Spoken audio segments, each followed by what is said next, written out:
We access the spectrogram by pressing F3 and selecting a spectrogram. We can use the spectrogram to analyze the quality of any terrestrial, satellite, and cable TV digital signal. This function shows a graphical representation of the span of frequencies selected in the spectrum analyzer mode, but here every trace is superimposed over time. During the spectrogram, maximum and minimum values of the power level for the channel tuned and total power received through the RF input are shown.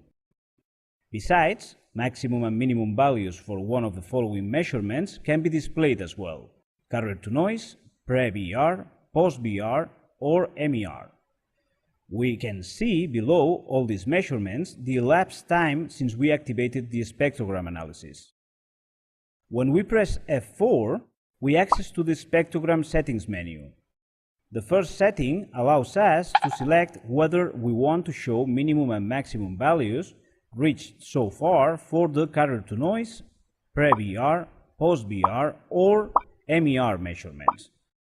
The second setting displays the times when those minimum and maximum values for the different measurements have been reached.